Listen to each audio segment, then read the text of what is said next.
Buenas tardes, jóvenes. Este es el segundo video de la clase de ética profesional del domingo. La clase fue marzo. El domingo 28 de marzo del año 2021, impartido a los jóvenes del octavo cuatrimestre de la licenciatura en administración. Continuamos con los orígenes de la moral.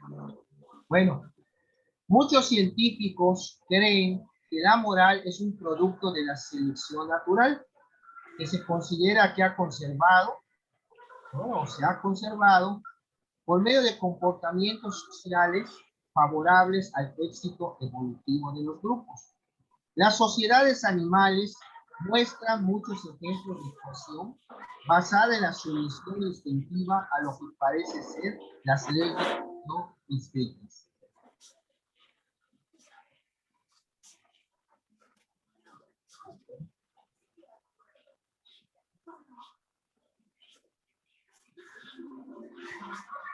Los grupos primitivos antepasados de la especie humana tenían sin duda una organización de este tipo que con el desarrollo de las facultades cerebrales se transformó progresivamente en la inclusión de legislaciones explícitas y en el respeto a ellas.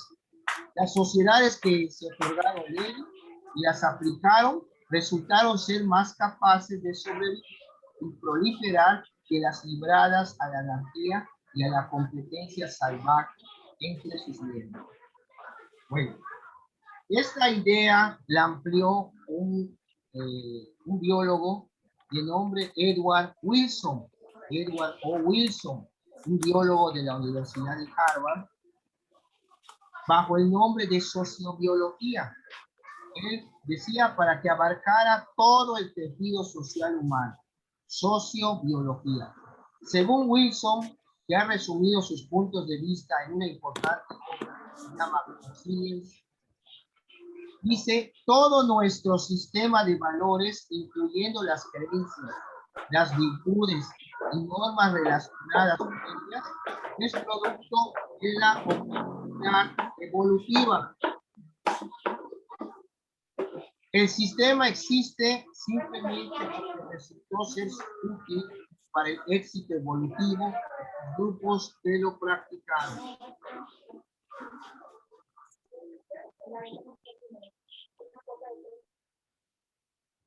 Muchos filósofos y científicos sociales se han opuesto vigorosamente a la sociobiología por diversas razones. Ellos tienen sus motivos. Algunos ven en ella vestigios de lo que era Charles Darwin. Bueno, del darwinismo social, la posición empírico-lógica que defendió especialmente el filósofo inglés del siglo XIX, Herbert Spencer, para justificar sobre la base de la teoría de Darwin los excesos de laissez faire, del dejar hacer.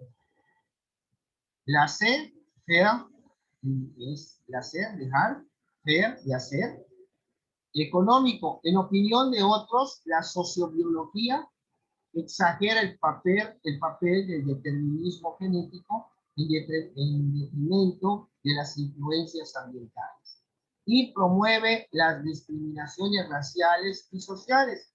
Una acertada crítica a Wilson fue la realizada por Llano, en la que considera el singular comportamiento ético del ser humano en comparación con los animales. Al margen de estas polémicas que les estoy mencionando, es claro que el avance de las sociedades ha tenido lugar con el desarrollo adecuado de las leyes, cuando este desarrollo se ha dado. De otro lado, la antropología comparada muestra claramente que las leyes varían según los pueblos y las épocas, por lo que no necesariamente se explica según categorías de la jerarquía zoológica. Sea cual sea el origen de nuestro comportamiento ético, existen buenas razones para creer que por la evolución biológica y más seguramente por el desarrollo cultural, la moral ha ido evolucionando de forma progresiva desde una forma puramente pragmática y utilitaria hasta una concepción más abstracta de lo que es el bien y de lo que es el mal. La mayoría de las civilizaciones distinguen entre las legislaciones dictadas por consideraciones de convivencia y normas éticas que están basadas en valores absolutos. Estas siguen siendo polémicas en cierta medida, como demuestran, por ejemplo, los principales debates sobre la bioética, pero la distinción misma entre el bien y el mal parece hallarse profundamente enraizada en la naturaleza humana. Ustedes si ven la cuestión del debate del bien y el mal, no es de ahora, ni de hace unos años, ni es desde hace mucho tiempo atrás, el problema de la lucha de los contrarios del bien y del mal. ¿Cuáles son los enfoques relativos a la moral? Bueno, la moral filosófica. Habitualmente se usa el término moral para referirse a una serie de preceptos, de valores, permisos e ideales con los que un grupo humano se guía en una determinada época histórica. También puede referirse al código personal de conducta de alguien. Código personal de conducta de alguien. Moral con mayúscula se utiliza para referirse a una disciplina filosófica. Tenemos aquí lo que es la filosofía moral, que se ocupa de reflexionar acerca de nuestros códigos morales. Los códigos morales, ahí están contenidos jóvenes sus principios de cada uno de nosotros. Bueno, al referirse a la ética o a la moral cristiana, hay un filósofo, von Hildebrand, afirmó que se trataba de un análisis filosófico estricto. Tal afirmación se basa en parte de datos, de experiencia, sobre los que se puede razonar de una manera adecuada. La moral y la ética. Varios autores consideran como sinónimos estos términos, como ya habíamos visto en la clase pasada y al principio de hoy, debido a que sus orígenes etimológicos son similares y remiten al carácter propio de los hábitos de un grupo. Sin embargo, en otros contextos se utiliza el término ética para referirse a la filosofía moral. Por eso es que filosofía moral es el otro nombre que lleva la ética. Mientras que moral se refiere a los diferentes códigos de comportamiento concretos. Algunas posturas conciben la ética como el conjunto de normas sugeridas por un filósofo o proveniente de una religión, en tanto que la moral se le designa el grado de acatamiento que los individuos dispensan a las normas imperantes en el grupo social. No todos acuerdan con dicha distinción y por eso en un segundo práctico ambos términos se usan indistintamente y a menudo no se distingue entre los dos conceptos haciéndolos equivalentes. El matiz que las delimita está en la observación o aplicación práctica de la norma que entraña el mandato ético. Por ello, la norma ética siempre será teórica, en tanto que la moral o la costumbre será su aplicación práctica. Según este punto de vista, la moral se basa en los valores que dicta la conciencia, que a su vez están basados en costumbres aprendidas previamente.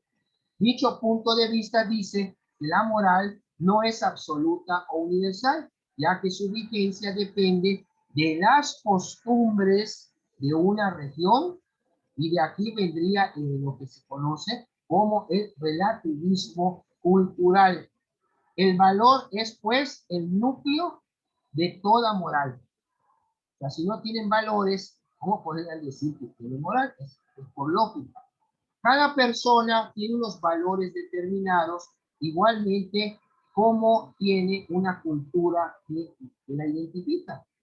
Por otra parte, la universalidad de algún sistema moral es uno de los objetivos de la ética objetiva, cuyo contenido o efecto no se considera relativo ni tampoco subjetivo, sino efectivo y aplicable para todo hombre racional bajo un contexto determinado, siempre y cuando el agente es capaz de comportamiento pueda actuar de manera racional, entendido como aquello en lo que todos los seres humanos pueden estar de acuerdo cuando decidan buscar un comportamiento moral específico que se juzgó de bien, correcto, adecuado, a todo dar, no decir una palabrota, ¿no?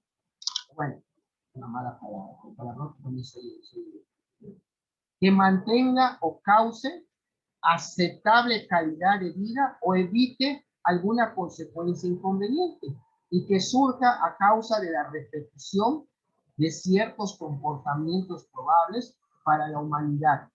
Immanuel Kant, por medio de su imperativo categórico, lo que eran los deberes, hizo el intento de dar bases a una moral objetiva nacida de la razón y más allá de la religión. O sea, tus actos son buenos porque estás sujeto a una creencia, un dogma religioso, pero Kant quería que decisiones correctas sean derivadas, pero del uso de la razón. No, esto lo voy a hacer porque es lo correcto.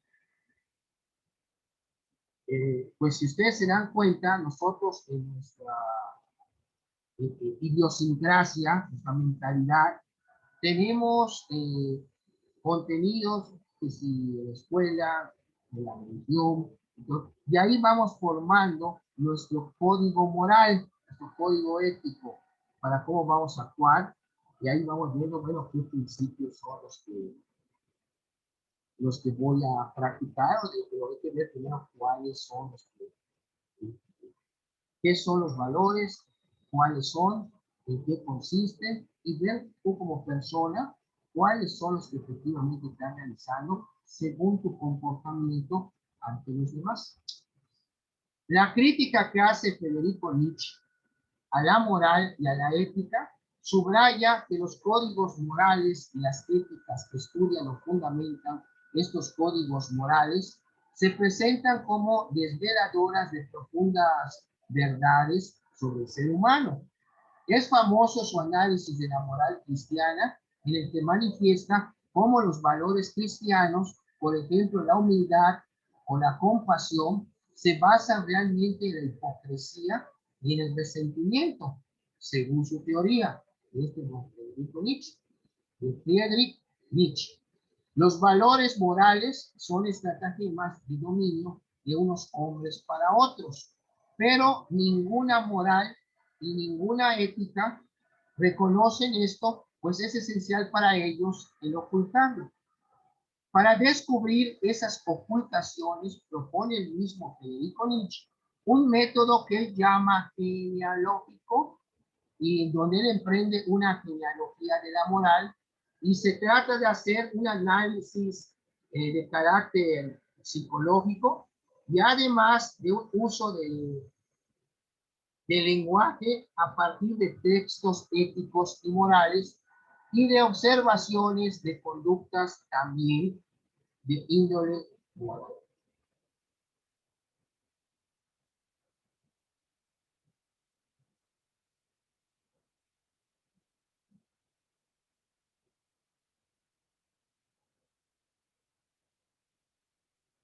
Continuamos. La teología moral. En el cristianismo hay un área de estudio teológico que considera la moral como la determinación de lo que dicta lo malo y lo bueno. En esta área, el mal moral es entendido como el pecado, el mal moral, el pecado, la injusticia, la maldad, aquello que se opone al bien moral, entendido el bien moral como la voluntad de Dios, lo santo, la justicia, la bondad. Esta creencia propia de la fe cristiana considera los actos inmorales como ofensas hacia Dios, que conllevan a la separación entre el hombre y él, hombre y Dios, y que rompen el orden necesario para vivir. Los cristianos sí consideran a la moral como algo universal, ya que en la Biblia se describe que todos los hombres, incluso los gentiles, tienen una ley escrita en sus corazones, o sea, una ley natural que fue dada por Dios, que es manifestada como una moralidad innata y que constituye la raíz espiritual de la conciencia humana. También se considera que la existencia de la inmoralidad como un fenómeno es resultado del libre albedrío del hombre, del libre albedrío del hombre, por el cual Dios dio al ser humano la capacidad de decidir o elegir libremente entre el bien y el mal, y asimismo entre la bendición o la maldición. Estamos hablando de teología moral. Bueno, tenemos también la palabra o la figura, la moral objetiva. ¿Qué es la moral objetiva? Al conjunto de normas morales se le llama moralidad objetiva, porque estas normas existen como hechos sociales independientemente de que un sujeto quiera acatarlas o no. Los actos morales provienen del convencimiento de que el actuar de un individuo siempre se realiza por ciertos fines y que todo el que hace algo lo debe de hacer con un fin, a menos que no controle su razón, como ocurre en variadas situaciones. Sin embargo, las realidades sociológicas sugieren que las personas suelen actuar por inercia, costumbre, tradición irrazonada o la llamada mentalidad de masa. Cuando tú haces algo, dices, oye, eso no se hace, si todo el mundo lo hace, la mentalidad de masa, eso está, tú te quieres justificar de ese lado, lo correcto. Opuesto a esta postura de autojustificación, está lo que es la aceptación. ¿Por parte de quién? Del individuo. Y además de lo que vimos también en la clase pasada, de su responsabilidad. Ejercitando los valores morales, puede convertirse en el artífice de su destino como persona de buen criterio. A lo largo de la historia y de las diferentes culturas han existido distintas visiones de la moral. Generalmente la moral se aplica en áreas en las que las decisiones de las personas expresan una intención relativa, pero respecto a otros individuos. De hecho, existe una disputa académica sobre si la moral puede existir solamente en la presencia de una sociedad o también en un individuo hipotético sin relación con otros, o sea, al individuo aislado. La moralidad se mide también cuando la persona está sola, no siendo observada por nadie, por ejemplo, en situaciones donde se requiere tener mucha integridad. Hay lo que son las dicotomías morales, autonomía y heteronomía. Una concepción de la moralidad puede tender hacia cualquiera de las posibles direcciones en un campo determinado. De hecho, existen morales que recomiendan ciertas restricciones sobre el comportamiento, es la heteronomía. Así como existen morales que recomiendan una autodeterminación totalmente libre, es la autonomía, y una variedad de posiciones intermedias. En el fondo, la verdadera comprensión de la autonomía de la moralidad, ¿dónde va a radicar? En la pregunta sobre la fundamentación de la libertad. ¿Qué es entonces la libertad? Se puede afirmar la autonomía del ser libre y a su vez subrayar que tal autonomía no es absoluta, pues depende de muchos factores y no todos son cambiantes. Bueno, ya vimos lo que es inmoral y amoral, lo que significa. Y vamos a ver la moral en algunas escuelas, no todas, lógicamente, bueno, unas escuelas más destacadas, son las escuelas político-filosóficas. Tenemos primero el sociologismo. sociologismo. Esta concepción defiende que las normas morales se originan en la sociedad y de ellas reciben la fuerza y el vigor para imponerse a los individuos. Muchos defensores de esta teoría son conscientes de que las costumbres sociológicamente imperantes en una cierta época carecen de ética. Y de ahí es donde se muestra la debilidad de este planteamiento, punto analizado agudamente por este señor que vimos, Hildebrand. Tenemos también el marxismo. En su último escrito económico, que se llamaron Las glosas a Wagner, Karl Marx comienza diciendo: yo no parto del hombre, sino de un periodo social dado. Con esto estaba significando que cuando lo ha venido demostrando la historia como criterio de verdad en cuanto a las distintas concepciones y formas del comportamiento humano, la ética no es una categoría social cuyos contenidos normativos sean de validez práctica, o sea, la moral sea absoluta, universal y eterna, como ha pretendido Kant con su imperativo categórico, sino que esos contenidos están sujetos al relativismo histórico de los distintos sistemas de vida, que los seres humanos están divididos en clases sociales, fueron adoptando en distintos periodos de su existencia como especie desde que superaron la época de la barbarie. Así, para Marx hay una moral y un tipo de ser humano correspondiente a cada periodo de la historia. En tanto, la prehistoria del ser humano genérico está liberado de toda necesidad exterior, natural o social, que es lo que se está gestando en la moral de los comunistas. Tal como sucede en la base o estructura material de la sociedad, donde los distintos modos de producción configuran sus respectivas formaciones sociales, que hasta ahora han correspondido a otras tantas etapas o periodos del desarrollo de las fuerzas productivas. Asimismo, las distintas superestructuras éticas, morales, jurídicas, ideológicas y políticas fueron la expresión periódicamente cambiante de los intereses de las distintas clases dominantes al interior de cada una de las formaciones sociales, que han venido configurando la progresiva periodización de los periodos, característica de lo que es lo económico-social, lo político, lo moral, lo cultural de los seres humanos a través de su historia.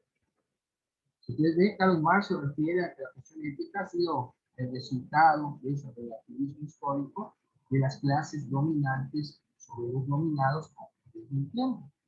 El historicismo. Esta posición proclama que a lo largo de la historia, y según un ritmo variable, la sensibilidad vital de unas generaciones es sustituida por la de otras, y de acuerdo con este proceso, al mismo tiempo que unos principios cobran vigencia, pero mientras otros desaparecen. Se ha objetado a esta teoría el reconocimiento de la historicidad del ser humano puede llegar a condicionar el acceso a la verdad, pero no el poner en entredicho la universalidad de normas. Diversos autores han subrayado que efectivamente hay que tener presentes las variables circunstancias de la historia, lo que no significa que esté limitada la capacidad de conocer exigencias mínimas y esenciales de lo que es la ley moral. Seguidamente tenemos otra escuela que es el teologismo. Esta corriente propugna que las normas morales tienen origen determinado por Dios. El teologismo. Podemos encontrar una postura teológica con relativa frecuencia en los pueblos primitivos, por ejemplo, en el pueblo de Israel, en el pueblo judío-cristiano y la moral de los profetas, en diversas regiones antiguas, en Medio Oriente también. De hecho, la historia muestra que todas las religiones tienen algún tipo de código moral. En el caso del cristianismo, se reconoce un orden moral revelado en el Antiguo Testamento y ampliado en el mensaje moral. Otra corriente ideológica es la teoría de la ley natural.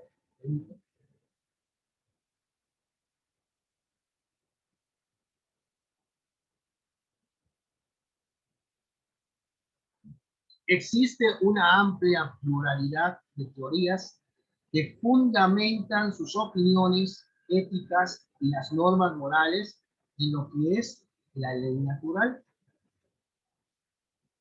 De entre ellas, sin duda alguna, la más importante es la teoría escolástica, según la cual todas las personas poseen una idéntica naturaleza, que es la naturaleza humana. Esta guarda una profunda relación de orden con el resto de los seres, pero sobre todo Dios. Se habla de la teoría de la ley natural respecto a los escolásticos. Después tenemos el relativismo moral, una postura filosófica que tiene mucha aceptación, es la que acepta el relativismo de la moral, por lo cual niega la existencia de una moral objetiva impuesta por la voluntad de Dios o por la vigencia de leyes naturales, sino que supone que se trataría de algo puramente convencional, asociado a las diferentes culturas, las creencias y pues también las épocas, si tomamos la historia. Pensadores de autoridad a lo largo del tiempo han alertado de los riesgos de este tipo de planteamientos. Tenemos a Sócrates, Platón y Kant. Heisenberg, un filósofo, sitúa las consecuencias del declive moral en el mismo orden de efectos de la catástrofe atómica. La condena del relativismo ético es compartida también por seguidores de la Escuela de Frankfurt. En el plano jurídico, también cabe señalar que el derecho positivo cuenta en ocasiones con un fundamento objetivo que se sustraiga del arbitrio individual, los criterios reguladores de las relaciones de convivencia. Otra corriente, el objetivismo. Esta postura filosófica afirma que la única forma de alcanzar la moralidad es por medio del uso de la razón y la aceptación de la realidad en forma objetiva, independiente de la percepción del ser humano. Se entiende a lo que es bueno para el sostenimiento, sustento y realización de la vida del hombre como individuo, como el estándar de lo moral, y al opuesto como inmoral. Bajo este estándar, esta teoría defiende un código moral objetivo y universal basado estrictamente en la razón. Otra figura, otra corriente, el anarquismo. La moral anarquista para este pensador ruso, Piotr Kropotkin. Piotr, se tenía en TR, con K, Kropotkin, pasa por el principio de igualdad, del cual se extrae la conocida frase, tratar a los demás como uno quiere ser tratado. Es una de sus frases de Piotr Kropotkin. Trata a los demás como quieras tú ser tratado. Además, ese principio de tratar a los demás como uno quiere ser tratado, que es sino el genuino principio de la igualdad, el principio fundamental de la anarquía. ¿Y cómo puede uno llegar a creerse anarquista sin ponerlo en práctica? Y la igualdad es la equidad. Llamándonos anarquistas, declaramos por adelantado que renunciamos a tratar a los demás como nosotros no quisiéramos ser tratados por ellos, que no toleramos ya la desigualdad, lo cual permitiría a algunos de entre nosotros ejercitar la violencia o la astucia o la habilidad del modo que nos desagradaría a nosotros mismos. Pero la igualdad en todo es la anarquía misma. Al diablo el oso blanco que se abroga el derecho de engañar la sencillez de los otros. No lo queremos y lo suprimimos por necesidad. No es únicamente a esa Trinidad abstracta de ley, religión y autoridad a la que le declaramos la guerra. Fíjense ustedes, creo que sí vieron la película de Batman, la de Caballero de la Noche. Cuando ven que el Joker hace todo su relajo y al final quema el dinero, lo que le demostró a los otros mafiosos, y él no estaba creando el caos por dinero, era un anarquista. A eso, si ustedes ven la película, es un anarquista. Y él quemó, estaba sentado sobre grandes, una pirámide de dinero y un fuego. Creo que los que vieron la película se acuerdan. Entonces empezó a provocar el caos. Estamos hablando del anarquismo. Bueno, pasamos a ver lo que es ahora. No sé si hay alguna pregunta de la moral para pasar a ver lo que es la voluntad, la intención y el fin. ¿Alguna pregunta, jóvenes? No, profe. Todo está No, profe. en su síntesis de esta semana, en la carpetita que dice lecturas, carpeta de lecturas de apoyo. Y ahí afuera se ve que tiene la carpeta, le dan clic donde dice síntesis opiniana, le dice UM, síntesis de la segunda semana, y ya tienen ahí para poder hacer su cuestionario. Todo esto que estoy mencionando, porque es mucho, y hay que ver cómo se trata, a pesar que el temario nos habla de 3 unidades nada más, o muy pocos subtemas, pero cada subtema, si vamos a hablar de lo que es la ética, la historia de la ética, como vieron ustedes, nos va a llevar muchísimas páginas. En este caso, pues estamos hablando que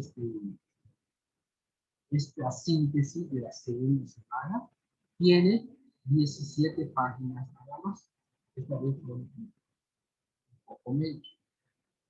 La voluntad es la aptitud de decidir y ordenar la propia conducta, propiedad que se expresa de forma consciente del ser humano para realizar algo con intención de un resultado. Yo si tengo como dicen a veces, oye, si tú quisieras o si tuvieras la voluntad de hacerlo, ya lo hubieras hecho. Cuando dicen eso, ¿qué se está refiriendo? Que si tú quisieras hacerlo, ya lo hubieras hecho. Pero no lo quieres hacer porque no te nace el deseo de hacerlo. O sea, la palabra voluntad proviene del idioma latín voluntas, voluntatis, y del verbo volo, que significa querer, y el sufijo tastatis, dar, y dar, y en castellano, y consiste en la capacidad de los seres humanos que les mueve a hacer cosas de manera intencionada. Por ejemplo, aquí estamos hablando de hacer algo, pero con una intención. O sea, la intención, lógicamente, va a cambiar, ¿sí? Por lógica, un fin. O sea, si ustedes, por ejemplo,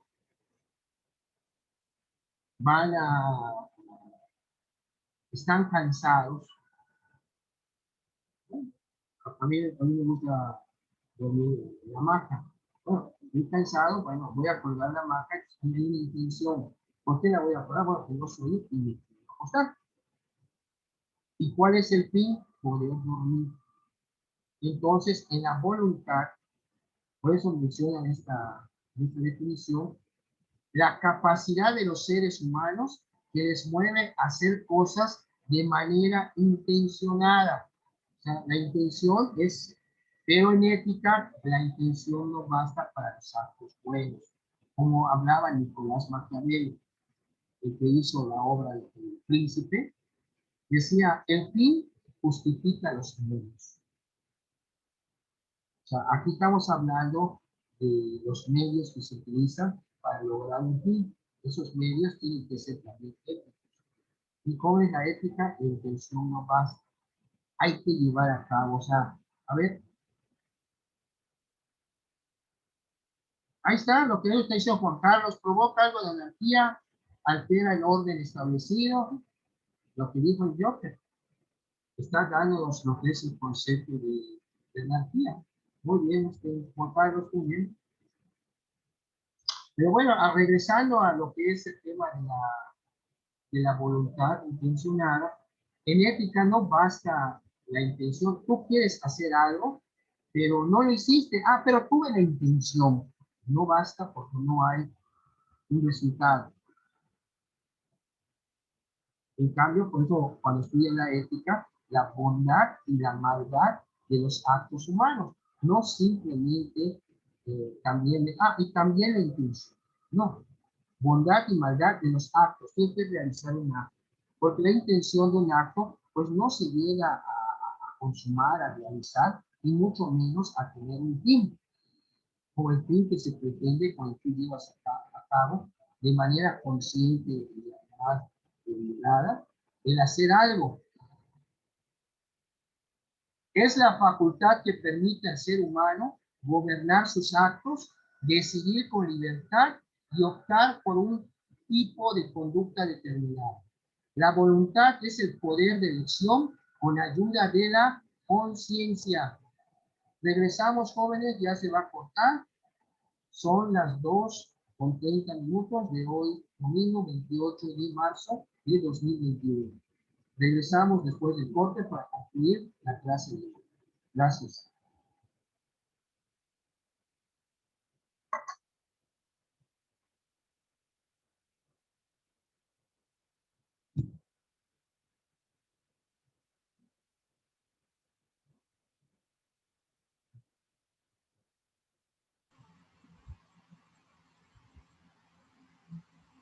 ¿Vamos a volver, profe? Sí, sí. Después del corte, por favor, se vuelvan a conectar. Ok.